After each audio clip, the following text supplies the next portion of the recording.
Ini Jumat dulu nggak ada Bu, Pak, nama harinya.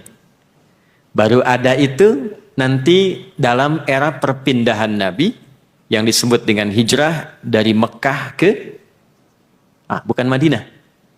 Nah, ini ada informasi yang sedikit keliru. Jadi Nabi itu tidak pernah hijrah dari Mekah ke Madinah. Nabi hijrahnya itu dari Mekah ke Yathrib. Dari Mekah ke Yathrib. Karena Madinah belum ada.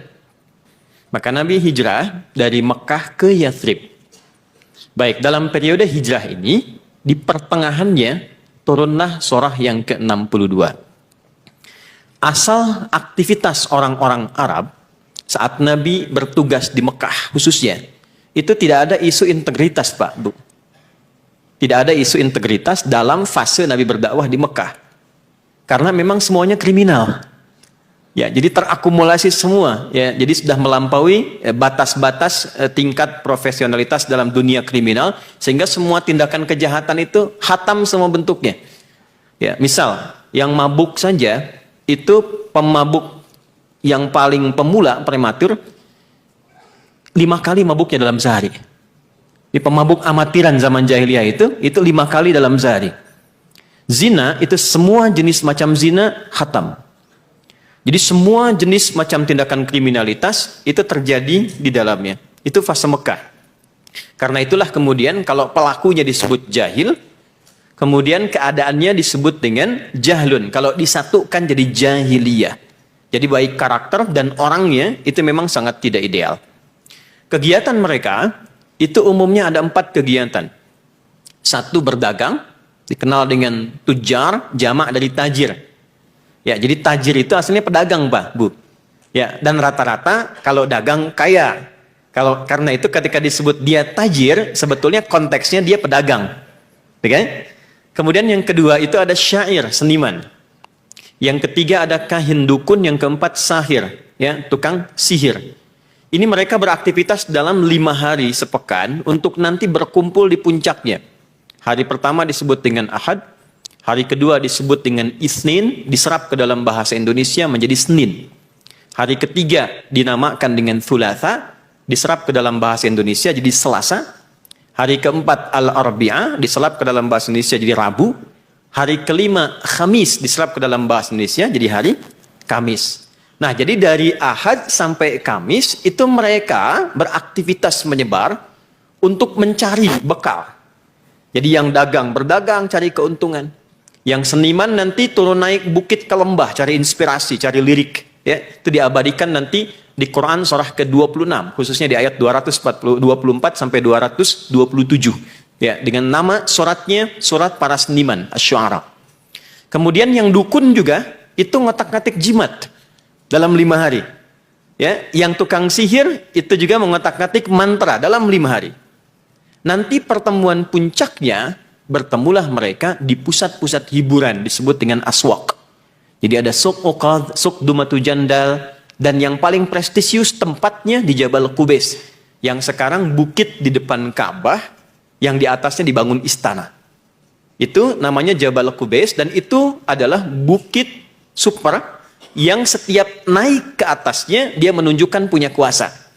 Itu sebabnya nanti Nabi Muhammad SAW setelah peristiwa Isra Mi'raj, itu deklarasi Isra Mi'rajnya diumumkan di atas Jabal Qubais untuk menunjukkan ada perubahan arah dalam berkehidupan. Di atas mereka berkumpul. Saya berharap yang belum haji atau umrah insya Allah bisa disegerakan, bisa lihat nanti kesannya. Nah, itu tidak cukup dengan amin, nabung. Siapkan. Jadi mereka kumpul di atas, Pak. Hari ke-6, Bu, itu diberi nama dengan, saya sedikit jedakan supaya mudah dipahami artikulasinya. Diberi nama dengan nama Yaumul Arubah. Yaumul Arubah, hari kebanggaan, hari berpesta, hari menunjukkan identitas sebagai orang Arab yang sukses. Yaumul Arubah. Maka di situ akan dihitung. Ya, yang dagang selama sepekan kekayaannya akan dihitung, saling pamer. Kan dulu nggak ada update status di media sosial. Dan itu real langsung dihitung. Nanti siapa yang paling banyak hartanya, dia akan diangkat menjadi hartawan yang berpengaruh. Dan dia nanti punya satu suara untuk memberi keputusan. Masuk dalam golongan hukama, hakim pemberi keputusan. Setiap hari yang ke-6, Yaumul Arubah, ada hari kebanggaan, hari pesta pora, ya. Kemudian di sini adalah hari untuk menampilkan dan berbangga diri siapa yang paling hebat. Maka seniman juga akan mengumpulkan lirik-lirik terbaik yang diolah selama sepekan ke belakang. Nanti yang paling bagus diurutkan jadi 7 urutan pertama. Yang paling hebat ditetapkan jadi pangeran pujangga, namanya Amirus Syu'ara. Ya, nanti 7 itu akan dituliskan dengan tinta emas, ditempelkan di dinding Ka'bah. Nanti di era Islam itu yang kelak diganti dengan kain kiswah yang isinya berubah dari sastra, dari syair menjadi tulisan ayat-ayat Al-Quran. Itu asalnya. Kemudian juga yang dukun sama, yang tukang sihir sama. Jadi mereka pamer, demonstrasi, nanti yang paling hebat jimatnya itu yang punya pengaruh.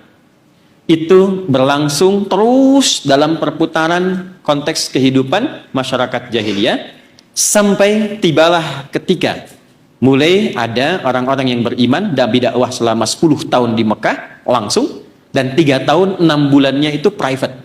Jadi 13 tahun kurang lebih kalau disatukan itu menghasilkan orang-orang yang tidak banyak, tapi ini poinnya. Tapi mereka punya integritas dan punya prioritas aktivitas yang terukur. Walaupun hanya 40 orang. Dan akan dilacak dalam sejarah 40 ini. Kalau satu kaki mereka berpijak dimanapun, itu bisa merubah keadaan tempatnya, mensibgoh tempatnya, bukan hanya menjadi muslim dan damai, tapi bisa memajukan dan membangun peradaban di setiap tempat yang dia pijak. Nanti saya cerita belakangan. Ketika sudah tersusun 40 ini, dan sebagian juga sudah ada yang masuk Islam di Yathrib itu, maka turun perintah untuk berhijrah. Di tengah-tengah perjalanan hijrah itulah turun surah 62 ayat ke-9 yang merubah gerbang pemikiran orang Islam dan karakter kehidupannya dari Yaumul Arubah menjadi nama yang baru disebut dengan Jum'ah. Jadi ini asal mulanya hari Jumat. Itu sebetulnya nama bukan sekedar nama hari, tapi nama Islami yang membawa pesan perubahan dalam konteks berkehidupan. Turunlah Quran surah ke-62 ayat 9 khususnya sampai dengan 11. Ya ayyuhalladzina amanu idza nudiya lis-salati min yaumil jumu'ati fas'au ila dzikrillah. Sejak saat itu Allah merubah cara pandang orang yang beriman untuk membedakan dengan visi hidup orang-orang jahiliyah.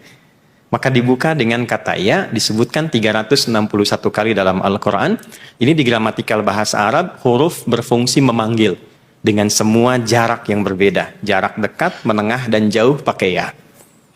Jadi kalau Bapak Ibu sedang di Mekah atau di Madinah, tersesat kemudian bingung, mau cari siapa, panggil dengan satu huruf. Ya, itu nengok semua itu.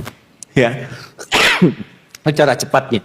Ayyuha disebutkan 150 kali dalam Al-Quran. Ayyunya berfungsi menguatkan, haknya berfungsi mengingatkan. Alladzina disebutkan 1080 kali dalam Al-Quran, memanggil semua kalangan tanpa batas, tanpa skap. Profesi apapun, gender apapun, semua tercakup di dalamnya. Perhatikan kalimatnya dengan keindahan yang tampak luar biasa. Ya ayyuhalladzina amanu. Wahai semua kalangan hambaku yang telah berkomitmen dan menyatakan dirinya beriman. Aku tegaskan, aku ingatkan, betapapun engkau mengukur posisimu dariku, apakah merasa dekat, menengah atau jauh, sepanjang engkau sudah punya iman. Idza nudiya lis-salati mi yaumil jumu'ah. Yang pertama Allah lakukan itu merubah namanya dari Arubah menjadi Jum'ah. Kalau engkau sudah beriman, imanmu akan merubah cara hidupmu sehingga menjadikan engkau itu lebih visioner dan beda dengan kegiatan jahiliyah.